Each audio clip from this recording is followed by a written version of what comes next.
Welcome to On the Hill Podcast.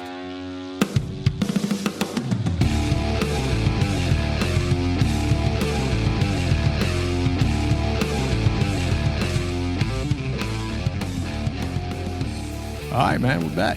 Back on the hill. Back on the hill, back on the hill. Good, good. What's going on with it? Well, I think last time we were talking about, my brother Ricky and Russ and their passing. And then, I was suffering, bro. Mm-hmm. You know what I mean? We were trying to I was trying to find myself to even, it sounds kind of messed up, but motivated to even kind of do the show for a while. Yeah, that's tough. Because it's, I think we mentioned at one point, like, Frankie, my wife, maybe we could get her on here one day. Yeah. But yeah, her dad's passing, and then, you were talking about your best friend Russ and your brother Ricky. Is just kind of, it all happened within a couple years, and lots of grief, lots of reflection. But I think, Frankie and I, we talked about one day, I think how much closer her mom and her sisters have gotten right after her dad's passing. And plus, she has a nephew now too, two nephews. Wow. But that helps too. But it was just like they FaceTime, not every day, but every other day, a couple times a week. And her mom ended up moving closer, at least to us, so that kind of makes it easier too. And between our wedding, but mostly with the funeral and then all the get-togethers, there's a memorial golf tournament for her dad now, along with one of his buddies who passed, and it's like we get to see all these people we never really get to see as much. We get to see them more because of him. So it's kind of it's good and bad at the same time. Yeah, well, Frankie's dad, he started that business. Mm-hmm. Yep, BIG. He's one of those guys that never went to college, got in trouble a lot, I don't know if he got kicked out, but dropped out of college, went into the Army, was airborne, 82nd Airborne, and then got out and got a job doing some electrical work. And I think even then, him and the guy got into like a little bit of confrontation, him and the boss, and him and his best friend at the time. Actually, they were best friends through their whole lives. Got out and started this business, BIG, and then expanded, multi-million-dollar thing. And it's crazy because those same guys who still run it and are still there. They had us over before for breakfast before that golf tournament. And So, what month is the golf tournament? we go in May, so it's usually May. So so his buddy is kind of a extra downer, but they were playing golf one day, and his buddy went to use the bathroom and hadn't came back for a while. So her dad Pat went to go check on him and found the door locked, kicked the door, and the guy had a heart attack in the bathroom. And Dang. gave him CPR and stuff. And then so they started a memorial golf tournament for him, and then once her dad passed, they started one. They added him to it, and So now they celebrate both of them. Yep. So we all get together. It's a bunch of guys he works with. It's a bunch of Irishmen, bunch of her family, and last year was a ball. It was I think 50, 60 guys out there. Man. And I think it was lower this year just because of it was just people were traveling and stuff like that. But it's a big crowd. It's fun. Yeah, I think that's what you said about, well, when Ricky passed, and that's actually my stepbrother, but we grew up together. My brother Todd found some pictures of us, and after he passed, he was going through. Actually, let me say it like this: my stepmother went through some old photographs and had pictures of my dad and my stepmother's marriage or wedding. and it had us when we were kids, and we were probably like, I think we were like maybe 4th or 5th grade when they got married, That's and crazy. we're actually the same age. So he passed in September, but in November he would have been 57, like me. So I'm only a few months older than him. But yeah, we grew up together as kids, and after his passing, like you're talking about, my brother Todd in particular, because he lives in Richmond, or had definitely grown closer. Mm-hmm. Yeah, I've noticed that too. Yeah, and I think when people, I was listening to, we're talking today's, the 16th, something like that. 17th. Damn. Yeah, when I worked at Tucker's, the mental health pavilion, they would check people's cognition in a way by a series of questions, and one of them was, "What day is it?" Oh God. So I'm like, damn, I'd be considered insane. yeah, I would have failed it every time, man. But yeah, so we're kind of right after some sad events, September 11th, that memorial, and also we're on the heels of the murder of Charlie Kirk. Yep. And so because of that, a lot of people are talking about loss and how do you move forward. And one of the podcasts I heard today, it was I think it was a Catholic priest, but back in the day, he was talking about 40 days of mourning for somebody's death. Mm-hmm. And what he was saying was, as our society has gotten away from Christianity, but now there seems to be a resurgence, but that we've kind of gotten away from that 40 days of remembrance. But I think that naturally people just do that anyway. Yeah, when you lose somebody, you reach out to the other people.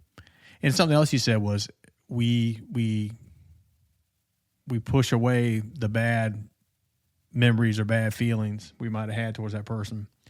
And what we've done is we replace it only with the positive. Mm-hmm. And I thought that was pretty cool. And it made me think about, I just heard it today, and it made me think about, Ricky, my brother, and also, about Russ. And you're talking about, Frankie's dad, Pat, made me think about the same thing, is that even though, our funerals and the services that we had, the visitation, those things, they're all they've been in existence for thousands of years, even though we don't necessarily codify them as we need to follow these steps. We almost naturally do it. Now, Yeah. that's for us in the West. I'm sure other cultures have different practices.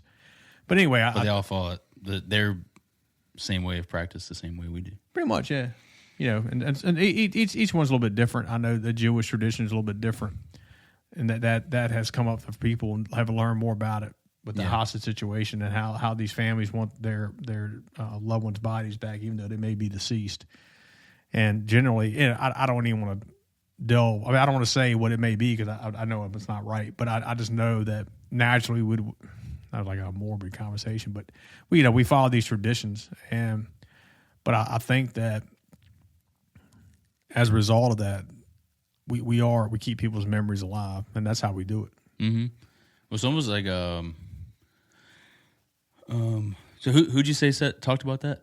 You said the thing where you forget the bad things they've done, and Yeah, it was on the Tucker Carlson podcast. He did it last night, but I listened to it today, and it's a Catholic priest, I believe that's what it was. I can't think of his name, but he's from California. But he was just talking about the traditions. it sounds. I mean, that in itself sounds like a real religious thing. Like it's kind of what forgiving your sins and going to heaven. It's kind of like you're passing off the bad things you've done and Right, asking for forgiveness, and then that's kind of that's what we were saying. It was kind of so it kind of has a religious certainly backing on it. Well, he was talking about how it came about, and I feel like it was Saint Constantine was who he said it started. He'd written it out, but I'm not claiming to be a religious scholar, but these traditions have been around for a long time, and I think that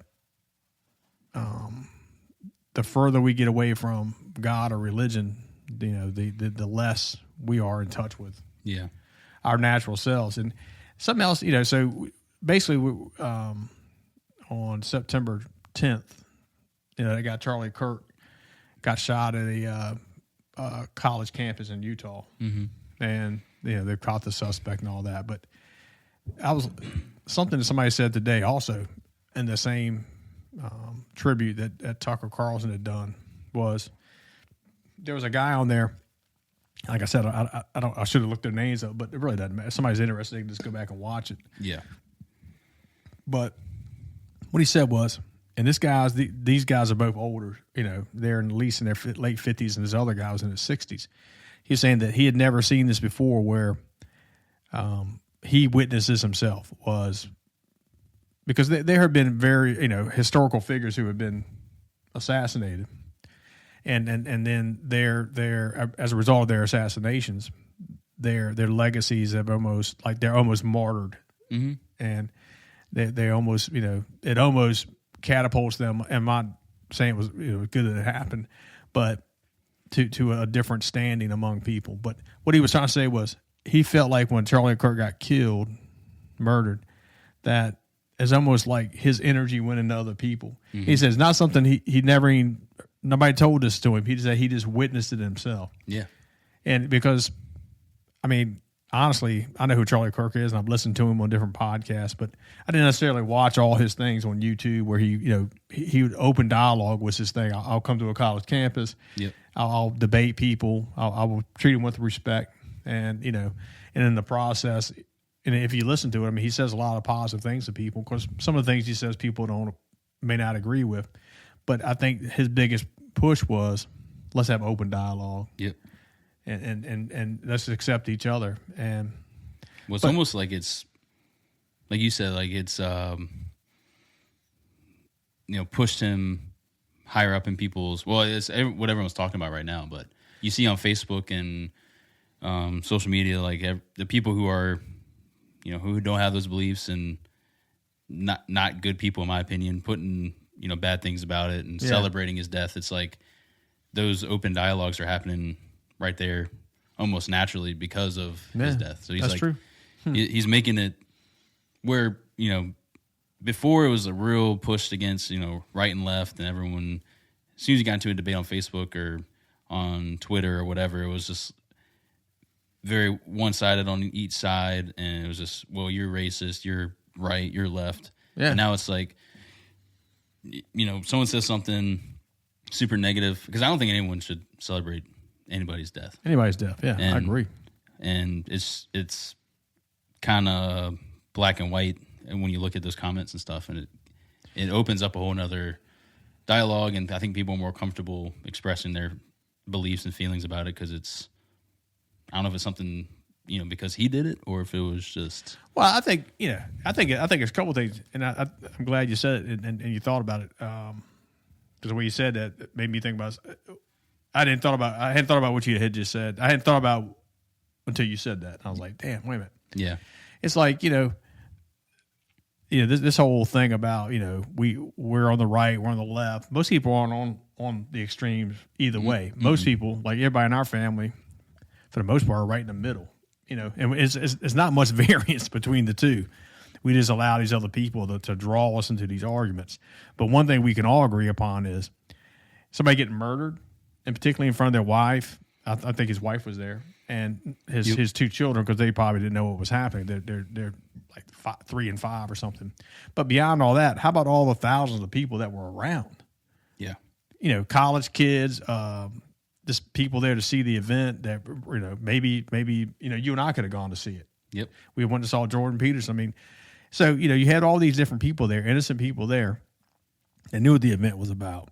And then right there, in an instant, this guy is shot in the neck. And I unfortunately saw the video. I don't know if you saw it or not. Mm-hmm. It's brutal, man. I didn't even sleep that night. We were in Cape Charles. You guys came the day after, but the day he was killed, we had just gotten there with Megan, my daughter, your sister, and her husband Tommy, and my grandson Clifton. But we were all just there, and I guess Tommy's looking at his phone. He said, "Hey, man, Charlie Kirk got shot." I'm like, "What?" And then I just happened to pull the video up, and I didn't know it was actually the actual video. Yeah, I thought it could have been like an old video of him or something, and I saw it. And I was like, I knew instantaneously. I said, no, he couldn't live through that. But it affected me physiologically because I've I'm sure I have some type of PTSD from being a cop. But I mean, it brought back. It was just like a horrific thing to see, and I was like, and it's somebody that I followed, and watched. And I'm like, wow, that's like not so much we were friends, but it did affect me in a way that no other instance like that has affected me. Yeah, and that's what I had seen something about. I think we talked about it at one point, but it's just like that's something that no one should ever have to see in their lifetime. Yeah. And we talked about social media and stuff before, but it's like how, you search it and there's no play button. It's just everything automatically plays. It repeats. Right. And that video in particular was just in your face. And it was just like, and especially on, Twitter where it's, things aren't as regulated. You're scrolling through and it's just like, him getting shot and nothing's blurred out. No warning, no trigger warning. It's, and like one guy had said, like 10 years ago, you'd have to go through these pirated, black websites to see anything like that. And now it's everywhere. And then on the other side, I saw this other video of how many people are, just an increase in people going to church and people opening up to God. And I think that's a whole nother, I think his wife posted about it too. Like she was surprised by the influx of people, like support and everything else. That was crazy. Yeah, because she gave a speech right after. Yeah, I don't know how she did that, but powerful woman for sure. I mean, it's somebody's worst nightmare to have something happen to your spouse or your parents or your children. Most importantly, your children. And for that to happen to her, and then for her to get on video and make this speech, and I think we were two things. One, they had like 8,000 chapters of. Dang, we've been talking about it the whole time. What was it? Trying to think of the name of his group. Oh, go ahead. I forgot to, but yeah, I'm just. You can keep talking. I'll look at it. Yeah, but so this is they had like 8,000 chapters in high schools and colleges, and then as of today, they've had like 54,000 requests. Yeah, and you wonder, what the effect the people making fun of it. They I don't know how you make fun of somebody's getting murdered. I don't care. I mean, and somebody would say, well, we celebrated the death of Osama bin Laden. Well, he's a terrorist who masterminded the bombs of the World Trade Center and centers, and it's just like, okay, well, there are some evil folks in the world that like somebody would celebrate the death maybe of Hitler or something, but this guy, I mean, let's be real, or child molester, something like that. But I mean, a guy that just all he did was talk. Yep, never got physical. Never calling anybody a name. Just there was a guy today that he said he purposely tried to find some negative things. Like he's like, there's always some kind of truth in the negative things people say about each other. There's got to be like some little bit of truth to it. He said he can find none of it. Yep. There's all misquotes or chopped up videos or whatever. And that's what. And I won't go into any detail about it, but there's a guy I work with who had views I didn't agree with, and we ended up talking it out. Ended up being just very cordial, super nice guy. And it was just like you don't have to sit there and fight with somebody or argue with somebody. I know people say agree to disagree, but at the same time, like I'm down to listen and talk and. Right, and I think that's what this guy did. He was willing to talk to anybody, and like he challenged people to like bring up your biggest issue or something I completely disagree with, and I'll talk to you. And that's what it was called Turning Point. Turning Point USA. Yeah. We all should be able to do that. I know, but now what was happening was before now, and I've been on these debates with people on Facebook more recently, and some of it I do. I mean, is probably a waste of time in some respect, but I think. I don't know. I like to be challenged. I like to think, and it gives me a chance to write things that I like to write. Unfortunately, a lot of times I'm just doing it by my phone, so I don't have a keyboard, and I'm trying to like, Yeah. And the person that I'm debating with, he's actually been on here before, but I respect him, so I'm not going to be rude to him, or I'm not going to say some slanderous thing about him. I respect his rights to have different views. Yep. But here's the difference. Before this last election, I couldn't have wrote my response to him on Facebook or Instagram, or well, he didn't really debate on Instagram, but let's say Twitter at the time. Now it's X. I could never have written the things that my natural responses, because they would have been censored And flagged. and I would have been canceled. I'd already been canceled. I've already was canceled on Facebook. Yeah. But when Trump won, and then Elon bought X, and you may disagree, and I think some of the stuff, they should be at least a warning or something. And I would have appreciated that, having not seen that video, or any video, some of this stuff. I don't want to see people get killed, but you can watch it. It's all over the place. Yeah, and these people are seeing this shit, and I've seen people get killed. I've seen people, shot up and still alive. I've seen people shot up and dead. I've seen people who have hung themselves. I mean, And you're in person. in real life, yeah. Yeah. So I mean, I walked into a store one time where a guy, his head was just been. There was still smoke in the air. You could still smell the gun smoke in the store. The guy's bleeding on the floor, out of his head, out of his skull. His brains are out. Is this coagulated blood or whatever it's called? And Trigger warning. yeah, and there's a guy buying a bag of chips over his dead body, and the clerk of the store, it's like a little Exxon corner store, selling the bag of chips for 25 cents. Jesus. The guy's laying there bleeding out. You can smell the blood. You can smell the gunpowder. You can like feel the death in the air, man. And we were the first two there, Ed Jones and I, on the street crimes unit, and we walk in and we see the body. They're like, what the fuck? Because we know we're like have our guns drawn. Yeah. And then we're like looking for a suspect, and we see a guy buying a bag of chips for 25 cents, and a jackass, taking the money. And a sergeant, he was like, "What the fuck is wrong with you?" He's going off, because it's a surreal scene, Yeah. So when you see something like that real, and that never leaves you. When you see these fucking people out here now laughing at this stuff and writing songs about anybody's death for that matter, but in this case Charlie Kirk, but that's what we're talking about. It's like you have no idea what it's like to investigate that kind of stuff, to take pictures of it, to have to document it, to interview people, to notify family members about their deaths. And here's the sad part: we're so caught up in this bullshit that something could happen to somebody in your family, and you may find out about the shit on Facebook. Yeah. Like let's say it's like a car. I mean, God forbid. I mean, I wouldn't want this on anybody, but let's say like a car accident, and all of a sudden, somebody just puts a video on Facebook. Look at this car accident. Look at this guy. He's been ejected from the car. And it could be somebody And you realize it's a car that you recognize. Yeah, there is no nobody blots out the freaking license plate number. It's just this instant thing. Yep. And what separates, in my opinion, us from animals is our conscience.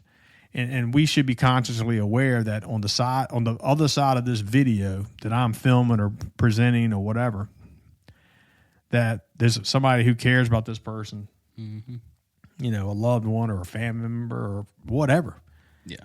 And it's ridiculous, man. Because if you know that you answer to somebody else, like I believe in God. I mean, I openly admit it, and I almost feel more compelled now to talk about it more than ever. And not just because of Charlie Kirk, but I mean, I've been thinking about it for a while. I should talk about it more to let people know what's available to them. And I know you guys kind of make fun of me sometimes, which that's fine. That's what some of the things I talk about. But I no offense to it. I mean, I'm glad we have an open dialogue. But my point being is, we should talk about that more. And I'll be honest, what keeps me from doing some of the things, I mean, I'm always thinking crazy shit. Yeah. But what keeps me from doing some of the things or lashing out at people is, number one, I'm a father, a husband, a grandfather. But more than that, I'm also, I believe in God. I'm a Christian. I don't want to have to face God and be like, damn, what the hell were you doing, bro? Yep. You know what I mean? Mm-hmm. And I don't know. It's not that I'm worried about going to hell. I just don't want to be that person. Yeah. Yeah, that's good. Yeah. I think that's who Charlie Kirk was too. Yeah, And and I was talking to somebody, and I was kind of turning this more into a positive note. oh yeah, sure. I think you're right. I think that the people, aside from these clowns that are making fun of the shit, Yeah. I think it's going to have the exact opposite effect that, Yeah. that these bastards wanted. Now, I was talking to somebody. I can't remember what we were talking about, but it came off of that. But I was thinking about so I got 3 examples. So like Uncle Ricky passing, his wife, my Aunt Kim. We've seen her more than we've seen her in a long time, helping out with the house, and then she came to our housewarming party. We've seen her at the wedding, and it's just like a bunch of stuff. It's her and her kids, my cousins too. So that opened up that. And then just thinking about, like I said earlier, Frankie's dad passing's been kind of, bring her family closer, her sisters closer. And then I just completely random, we went to a exhibit in Richmond, the Frida Kahlo. She's a Hispanic artist, and she was born in the early 1900s. She got into a bad bus accident, and railing impaled her midsection. She broke her leg, and then she had chronic pain. Well, not chronic, but she had pain the rest of her life. And a lot of her art's based off of her not being able to get out of bed, and influenced by heartbreak and all this other stuff. And towards the end of her career, I think she only lived to be in her 40s, maybe. Dang. Maybe 50s. And she was recognized then, and she was a big figure then. But now you go in this exhibit, and it's 100 years later, and people are just paying all this money for her art and looking at her life and in awe of it, and it's almost like reliving her memories and her life through her art. And I can't remember exactly what it was called. Oh, here it is. Beyond the Myth, so is what the exhibit was called.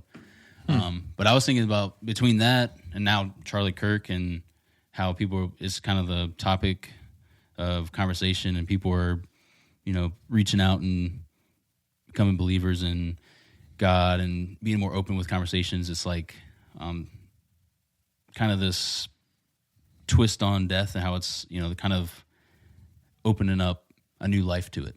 Yeah. And I was thinking about this thing. It's kind of like the life of death. Yeah. Is how, even though you're gone, but you kind of either you're recognized more for what you did, or people around you get closer, and it's you kind of just not reborn, but it's you in a different light, or in a different life. And that's what I was kind of thinking about, how death is always looked at negatively, but it's also beginning of something else.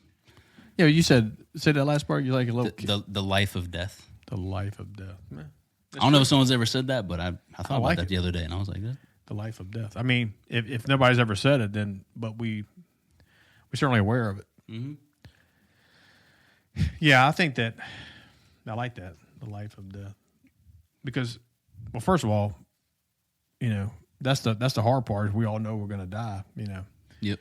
And people who have, say, like, this big atheist movement, or this addiction to technology or games or gaming or whatever. I mean, that's cool. I mean, I'm not against it, but that can't be the only thing. Mm-hmm. Because if what saved me was, you guys, you and Megan, and then of course your mom, and then it's like God gives you these gifts, and it's free will whether you notice them or not. Yep. And I'm not saying not everybody has wonderful lives. I know that, and people suffer, and that's the questions. That's the questions that we all want the answers to. But what we can do is take what life we have, and then we can allow, like you said, the life of death, right? Yeah. So, I mean, I'm always aware that when I hold Clifton, my grandson, I'm always pretending that every chance whenever I can whenever it comes to my mind, which is often, I pretend that Ricky's there with me because his children didn't have any children or don't have any children at the moment. But I'm not saying hopefully, I'm sure they will, but they're just a little bit younger. And I know that's something that he talked to me about. I was like, I won't be able to see, Katie get married. Yep. So, or see, a grandchild or whatever. And then you're sitting there like, Cameron too. Cameron. Yeah. So, but I'm always, and that's why I feel like he's there with me sometimes. I'm like, bro, I know you're here enjoying this shit. You know what I mean? Oh yeah. I know you're enjoying, me with Clifton or us right now. I know he's here, and I know that they say that like these near death experiences, people who have, and there's thousands of them, where people have basically clinically dead. Mm-hmm. Have you heard anything about this? But I listened to some stuff, and they see their family, and they see their family, or they meet a Christ figure or an angel, and then like one day it's like, all right, man, you got to go back, and like as much as I love my family, I don't want to go back because it's such a wonderful feeling. So when they do go back or come back, they're just like, bro. Yep. I mean, that's and it's not just one person; it's thousands of freaking people. Yep. So I mean, I think that's wonderful news. But I hope that they're with us. I hope that not just Ricky, but my dad and my grandparents are here seeing it, and great granny. You can imagine her watching this. I think it's more. It hits me harder with Ricky because he was just young. Yeah. When my grandparents passed, you kind of expect people were going to pass. So it wasn't unexpected. Right. And what you're talking about right now is, no disrespect, but in no other context would we probably be talking about him right now if he hadn't passed. Right. Yeah. No or doubt. even thinking about him, Yeah. That's crazy. Yeah. But yeah. People, not that you take it for granted, but it's just, yeah. Well, everybody's so fragile. And we always talk about like birds, and anytime you see a hawk, you think of somebody. And I don't know. I see hawks all the time, and they always fly right in front of my windshield. It's like no other bird does that. And when I see it, I immediately think of Great Granny or Ricky or Russ or Frankie's dad. It's just like, I don't know why. It's just that's just a connection I've made, but it's just a random reminder. It's halfway through a terrible day or something. It's just like that memory hits, and it's always wonderful feeling. It's always a good memory. Oh yeah, it feels like they're watching me, or if I'm thinking about something, I don't know if I'm going to do this or that, and then I see that, and it gives me that motivation to do it. Or right. No, I agree with that. That's we talk about that a lot. And who knows if it's real, but at least it gives you that peace of mind for a second. Well, well, we know what's real is we know. Well, we believe. I do that. God created the universe. It didn't just create us in this moment. He created this entire existence, and it's so vast. And there's scientists, who say there's no way this just happened. The things that had to happen for us to be sitting here right now were so astronomical that it had to be some type of miracle. So we at least know that we're some type of miracle.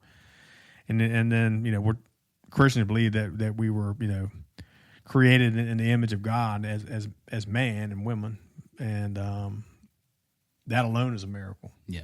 But when you see the hawk or you see the bird or you have this memory hit you, or I feel like Uncle Ricky's with us, it's like every single day, every single moment, something wonderful like that is happening. Oh yeah. It's just we're busy doing these other things, but do we take the time to notice it?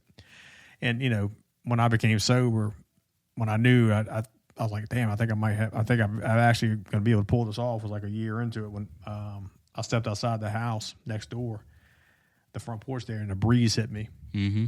And it kind of like floored me. I'm like, damn, that's a nice breeze.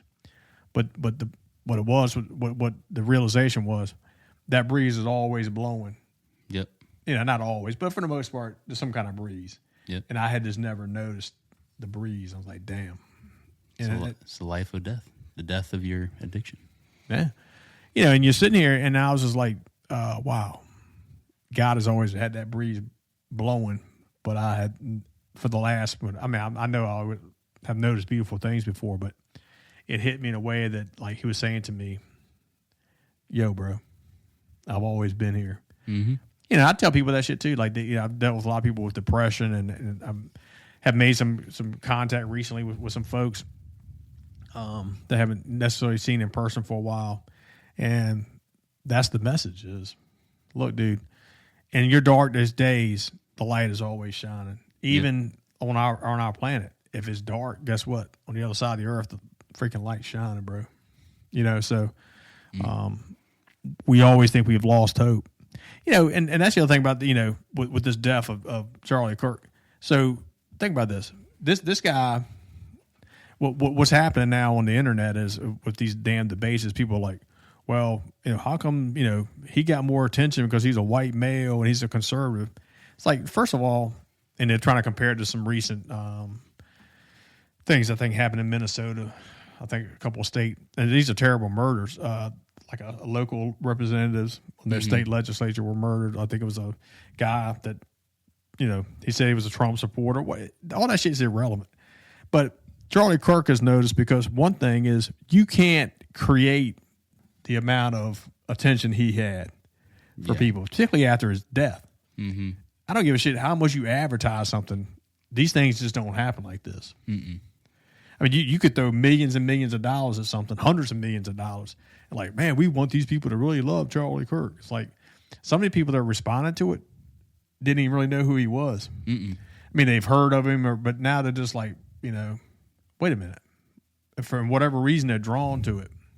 But what I was going to say was, even though somebody killed him, and we you know, they're saying it's this trans guy, or he's a homosexual who's dating a guy that's transitioning to a woman, and of course the right's going to grab a hold of the lunatics on the right and be like, yeah, see these trans, you know, because they want to push their own narrative. But okay, regardless, he's dead. Yeah. But the other part of it is there are no riots, there are no looting, there is no negativity. People are praying to come together, and they want something good to come out of this. Whereas, you know, on the left, if God forbid somebody on the left that's a popular figure was murdered, nobody wants that to happen. They're probably gonna be, if it's identified as somebody on the right that did it, there's gonna be riots, there's gonna be looting, there's gonna be all these things. It's like, hello, yeah. It's just crazy. Yep. And for what? Yeah, I don't know. Yeah. I don't know. I should have brought that up at the end, but we're talking about positive shit. I took it back negative. But I think it's not just left and right. It's right and wrong. Right and wrong. Yeah. There's, you know, good people and there's bad people, and there's a right way to do things. And yeah, well, here's looting, rioting is not always the right thing to do. I can't think it'd ever be the right thing to do unless you're being starved, or you can't, you know, the minute we can't express ourselves, and that's what's been happening. Yeah.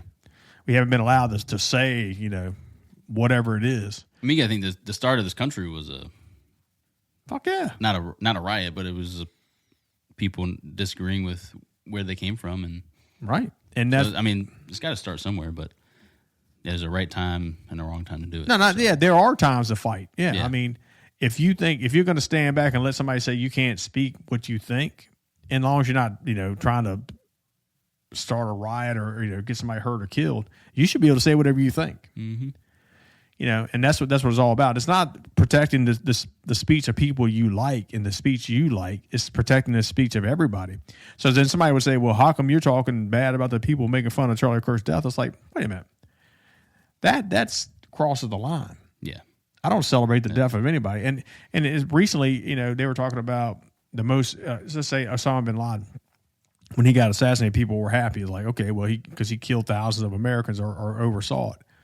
And, but then somebody said, well, what about his family? Do you feel bad for them? Mm-hmm. Yeah. And at first, most people were like, fuck no, we're glad the bastard's dead. But it's like, wait a minute. Yeah. I listened to I would feel sad. The SEALs who went in. Yeah. And I do feel bad for his family, but not for him, because he's the one who pulled his kids into the bunker with him. Yeah, he did. Yeah. And try to use them as a shield. Maybe not physically, but yeah, he had them in there. Had them in the room with him. And it's just like, yes, that's cowardly in my opinion. Right, but even the guy that shot him was still cognizant of the fact that he had to take another life, and he had to take other lives to get to him, or maybe he didn't particularly, but other SEALs had to. Yep. It's a brutal thing, but if you live by the sword, sometimes you die by the sword.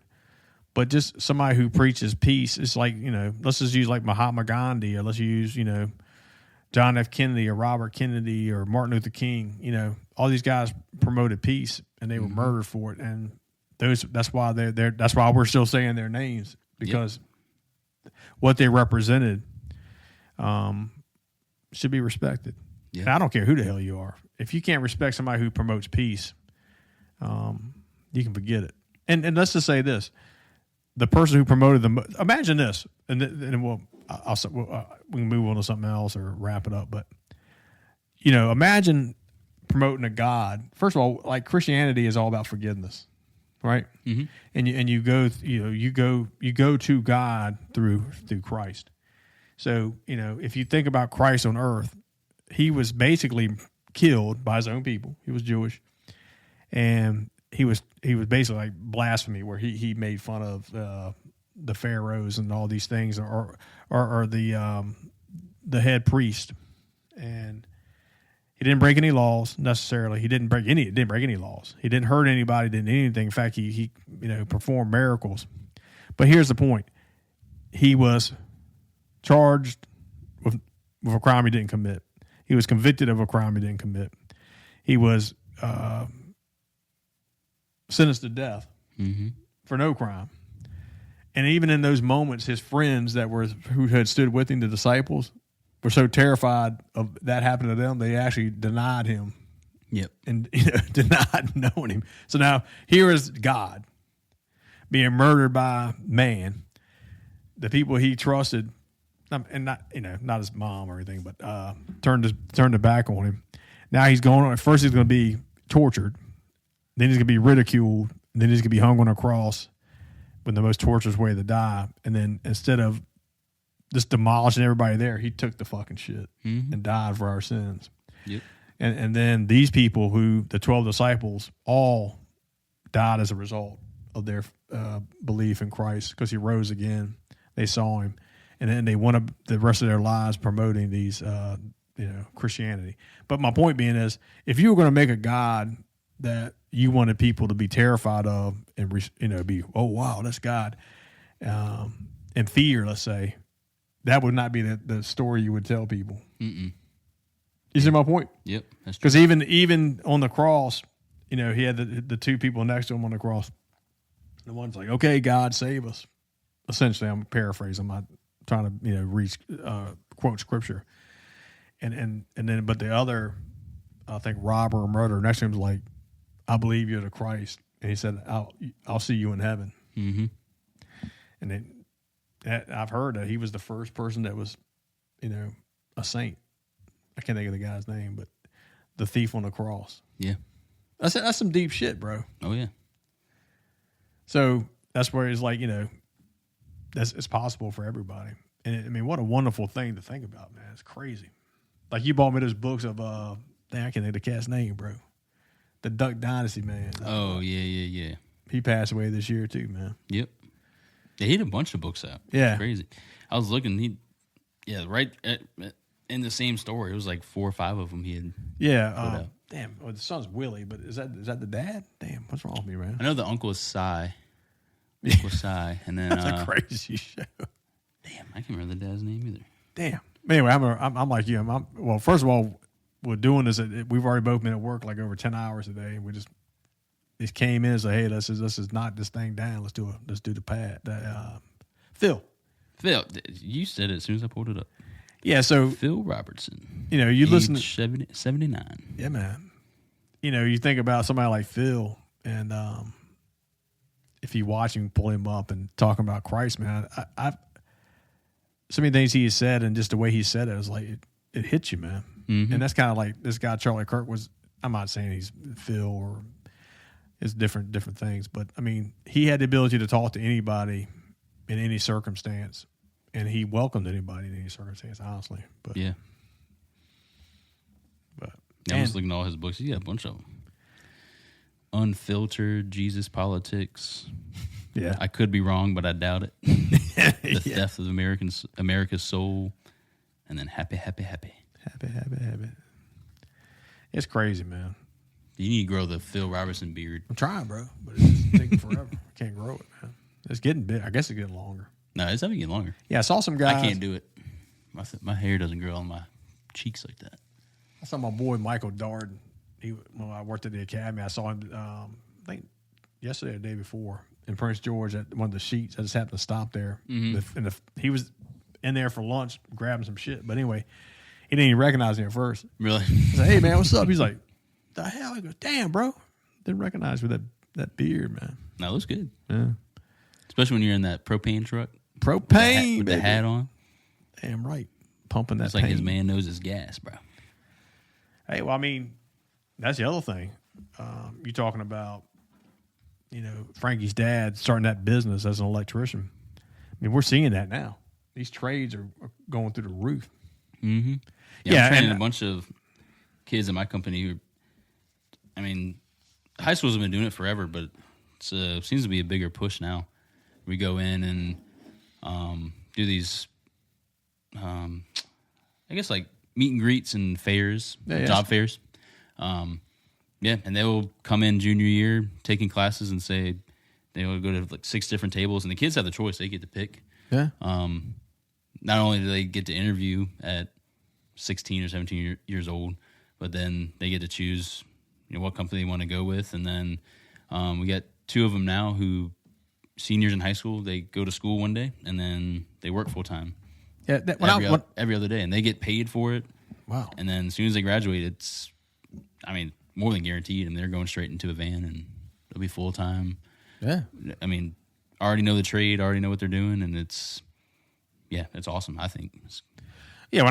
When I was in school, that was a big it was like vocational school, it was called. Yeah. And that was the norm. I mean, a lot of people did it, and then they had this big push for college and blah blah blah. Let's export our jobs and our skilled trade out of the places, and it's like everybody in my family, other than even both my brothers were, particularly Jeff. He was a what do you call it, certified electrician. Yeah. And of course, then he ended up getting his degree as a physicist. But my point being is, that was almost the norm. Yeah. But anyway, I was gonna say all my family were all tradesmen. Yep. Now, I mean, we had trade centers, and I was going through school, and it was the same way. But I feel like now it's more people take more pride in it. They should. And I think they're starting to realize it's where the money's at too. Especially with AI taking over, it's like you can't replace physical jobs with a computer. So that's the whole point. Is like, all these people, it's going to do this and do that. It's like, well, first of all, it's not God. It's some freaking machine, and this is first of all, you're right, and it's going to take people like customer service jobs. It's going to take probably these the hell they call them, like programmers and all this shit. They're like, don't worry, it's not going to happen. I mean, I don't know if it's going to happen. It's happening now. Yeah, that's what programming companies are using AI to program faster. Right. You can. There's apps that are being made in a matter of seconds. Just put in what you want, and then coding comes up, and boom, you have your app or you have your website in 2 seconds. Yeah, and then it's crazy. It's crazy, and then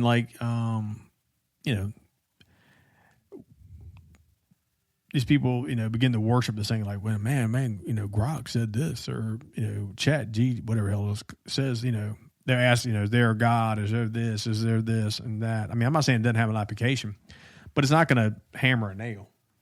No, yeah, so it's nothing not going to physical. turn a screwdriver. Yeah. So I mean, you're going to see, people turn into those jobs to survive, but you should always take pride in it, because it's definitely. Unless the computers come alive one day and run us over. Well, that's what people are going to do. Is they're going to. They think that's going to be the answer, but if I'm not going to answer to a fucking machine, I can promise you that. Well, you barely answer to a human. So. No, I answer to God and your mom. That's about it. I can't even. Yeah, I don't even hardly listen to the boss. I mean, I do listen to the boss in some respects. You listen. That's about it. Yeah. You hear them. I hear him, but if I don't think this shit's not right, I'm not going to do it. But I've always done that shit. And I wouldn't suggest that for everybody. No. Because it makes your life hard. But You don't have to be a sheep. But you also don't have to be the wolf. So that's the battle for me. yeah. the lone wolf, bro. You think that's how I act, man? Yeah. What? Yeah. You are the wolf. Yes. So I'm trying not to be the wolf. You can be in the pack. Yeah, You don't have to be the lone lone wolf. Yeah. You can be like second or third in the pack. It's all good. Yeah, they're up front anyway. The younger ones are up front. Oh shit. The pack leader, he stays in the back. Yeah, I was like, wait a minute, ain't nobody fucking lead my fucking ass. But there are some people. Yeah. In a wolf pack, the younger, less experienced, they're in front. Yeah. Well, actually, that's wrong. The ones who are straggling, the leader, he's behind them, making sure they're protected. Yeah. They are like that. They're badass. So I think whoever's in front is near the top, but they're not the lead dog. Top dog's watching over everybody from behind. Yeah, at least they look out for each other. And that's why. How come we aren't doing that as a country? You know, we're like. But I think there are. Well, I think I know why, because there's evil in the world. Mm-hmm. Yeah, and people will say, "Is the devil real?" and all this kind of stuff. I mean, if you don't think that some of the shit that's happening to people, particularly children, that's not evil and that's not demonic, then what the fuck is, you know? Yeah, that's true. Animals can't really be demonic. No, fuck no. You think that's what like rabies and mange is? Damn, makes them demonic. Yeah, that's deep. Yeah. So the human demons are just got the inner rabies. Something's wrong with them. They got the rabies of the mind. The devil, man. The devil's real. I don't know. I had some caffeine today. My head's going. So you saw the devil the other day. I was like, you ain't got 5 minutes. Damn. Yeah, we were having a good trip. Dad tripped out. Yeah, I don't know what happened, man. It was weird. Yeah, I'm not blaming, but that thing did affect me, man. Oh, yeah, I think that's what it was, 100%. Even Tommy said that. What did he say? He said as soon as the thing with Charlie happened, the whole mood of the trip kind of changed. For me, you think? But yeah, he said with you and with him too, he said he kind of felt just uneasy. Yeah, I mean, think about that. What was that, bro? It was that. It was a combination of that.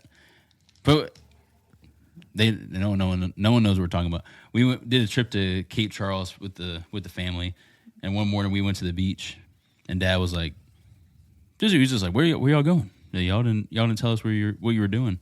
And it was just kind of assumed in our minds that everyone was just going to meet at the beach. And I was like, just snapped for a second, and then it was good. It was the end of it. But yeah, I think that so we all were like, just had this fucked up moment. But I mean, I think Tommy's right, and I'm saying what would cause the death of somebody? You know, I'm not sure we even talked about Charlie Kirk before. We probably not there. I think we brought it up later. Yeah, I'm talking about like before his death. Have we ever even really talked about it? You might have said, Me and you, no. Maybe send a video, but yeah, maybe like a video of him, talking or something, whatever. But we never have even talked about him. No. I mean, we definitely talked about Joe Rogan, Tucker Carlson, Jordan Peterson, all these kind of people. But yeah, that moment after he got shot and then he passed, that changed the mood for Tommy and I know for sure. Now we didn't say it out loud around the girls or Clifton, because we were just like kind of whispered it to each other because we didn't like ruin it for them. But yeah, I didn't even sleep that night because of that shit. Yep. And just think about that. I mean, it's like, what was it? And it's almost like a good person died, was murdered. Yeah, it was weird because I knew who he was. I wasn't a follower where I like watched all his stuff or considered going to one of his things. Like I'd see him randomly on TikTok or Instagram, and then I went to bed like angry, and I woke up like at 4:30 in the morning, whatever, and got up early and got all my stuff ready for because I try to go to the gym every morning. Some mornings it's harder, but I mean since then I've been every single morning, almost like I have this weird not weird, but I just have this like purpose. I got to get up and Yeah, sure, do yeah. this thing. Like I'm not angry anymore. I'm just like motivated. I don't know if it's just because of that, but I've definitely felt way more. I felt something else this whole week to get up and do something. It's just like, Well, even you know, because nobody can see what we're talking about, but our neighbor yeah, Wayne, he's in his Vietnam vet, so he's probably almost 70s, in his late 70s. He said the same thing. He's like, he didn't really follow Charlie Kirk. I mean, but of course he knew who he was, and probably not as much as we do because he probably doesn't use like YouTube or Facebook or anything like that. But he definitely knew who he was. But he said, it's like I feel like I've got a. He woke up that night and like started checking his guns and sort of like checking that his wife was okay. yeah, It's just been, he had a couple sleepless nights and it's just like, damn, what was that? What is this? yeah. I don't know. I didn't sleep at all. Yeah, it's crazy. So I think people need to pay attention to that. And we didn't even plan on really talking about this at this length, but I mean, I think that it kind of speaks for itself. Yeah. But at least we can talk about it, because if prior to the election, if this had happened, we were talking about it, we would have been canceled. We probably wouldn't be able to put this up even on YouTube. Yeah. Well, we haven't said anything. Still put it. I mean, plenty of people would still listen, but I'm saying is we may not have been able to put it up yeah, I don't know. because he was identified as like a, Oh, you mean? Oh, I got you. Because of regulations and yeah, because and it would have been flagged for something. yeah, because it'd been like, hey, they're talking about he's flagged as a trans, hater or something. I don't think he hated anybody. No, he didn't believe in those things. Which, like I told you earlier, guy I work with, I don't believe in things he was telling me, but I don't hate him for it. Hell no. And We got people in our family that are trans. Do we think we hate them for that shit? no, love him just the same. Yeah, I mean that's my whole point. And I told the person in our family that I love you, I support you. I mean, it doesn't mean that I think it's factual or something. I mean that it's going to actually happen physiologically, but that doesn't mean that I think any less of you. No. I almost feel bad for you. I think that Well, personally, I don't feel bad at all. I mean, it makes them feel more comfortable and makes them happy. So, hey, they actually, and it's a whole. That's with anything. I don't care what it is. As long as you're happy and content, you're not trying to push it on me, then I'm fine with whatever. Yeah. you Well, do. I'm glad. Yeah, I agree. I mean, I support anybody. I think if you're trans, if you're gay, I don't give a shit what it is. You should have the same rights as everybody else. Yeah. I mean, you should be protected. You shouldn't. I don't want this to change. Like, well, guess what? Now we can say that a man can't be a woman can't be a man, and that should be the end of it. It's like, no, I'm not saying that. I'm saying is I should be able to say that without being canceled. But you should be able to do whatever you want, and people shouldn't be allowed to fuck with you about it. Yeah. Now you shouldn't be allowed to mess with me about it either. Yeah, you shouldn't. Right. I should have my opinion. You can have your opinion. Yeah, I can say, hey, but the bigger part is you shouldn't be able to touch any kids. Oh yeah. See, I think that and like murder. I think all that is kind of on a different. Yeah, like when they're trying to like space. have surgery or start these children on these drugs, anti whatever. You probably don't want to end on this note, but You keep going dark, man. well, once you become an adult, do your thing. As long as you don't harm anybody else or children. But if you start messing with children physically or physiologically or psychologically, like even Jesus said, anyone who harms one of these young people who care or some. Damn, I'm fucking messing it up. Sorry, God. Sorry. Anyone who harms one of these little ones who love me, it'd be best for them to have a millstone tied around their neck and them cast into the sea. Now you reeled that in quick. That was Christ said that. Yep. Have a millstone tied around their neck and they need to be drowned in the sea. So I was like, hello. Now, pretty much anything you can be forgiven for. Not that. But even JC said, not that one. Not that one. The JC? Because I know another JC. Not that fool, no. We're going to have another guest on here soon. His name is JC. He is not the OG JC. The OG is the OG. Yeah. All right. Damn. That went all over the place. But hey, that's what we do. I think we should have one about AI though. What do you mean? Just a podcast talking about more about AI. Can we get? Do we know anybody who's like an AI expert? Mm-hmm. I got one. Don't say Wampler. No. Mike, my other friend. Yeah. He works for the government, but a lot of his job consists with dealing with AI every single day. What does he think about it? He loves it. And his company, his own company, created their own platform. So it's not Grok, it's not Chat. It's their own version of AI specifically for their company. So it's Get his ass on here. Yeah, and he's got good things to say about it. So what about get Choke back on here? That joker's been pissing me off lately, bro. Get him on here. Have a little friendly debate. He thinks a lot of himself. Sorry, Mr. Choke. I still love you. Yeah, we got some people that want to come on. Well, as strong as his opinions are, yours are just as strong. So You think so? Well, yeah. That's why y'all go back and forth. He thinks the same exact thing you think about him. He probably sitting there thinking, this is a hard-headed motherfucker. Yeah, he started like because the same stuff he says to you or you guys equal each other out on both sides. It's but he takes the shit too far, bro. Y'all take it just as far. Y'all just have your own ways of doing it. Yeah, he's pretty articulate dude. I give it to him. Yeah, that's how it should be. He's a smart guy, man. No, I've always, I'm respecting for it. I can't say that for everybody, Yeah. and you can say that yourself. Mm-hmm. And you know me pretty better than anybody for the most part, other than the guy that was on here. I don't want to. I think I know you better than I know your dad better than your mom or some bullshit. Like, bitch, let me tell you something. Hope he listens to this. Motherfucker, you crossed the line on that one. Wait, who was this? Anyway, if he ever hears it, he'll know who it is. I didn't fucking appreciate that. Yeah, I have no idea what you're talking about. We're not cutting that out, right?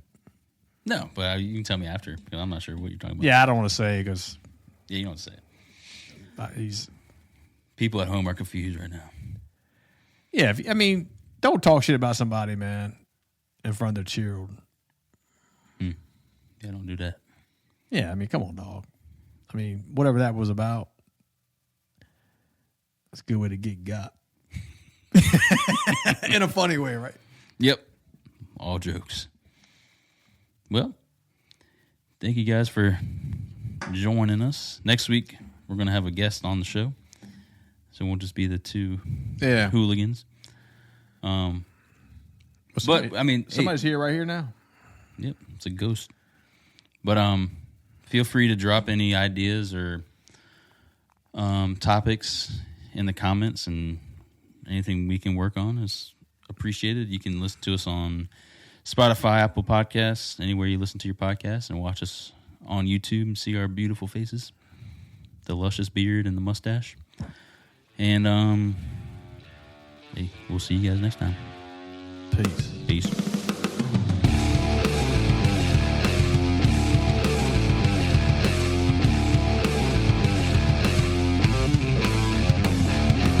Thank you for listening to On the Hill. Like, subscribe, and follow us wherever you listen to your podcasts. See ya.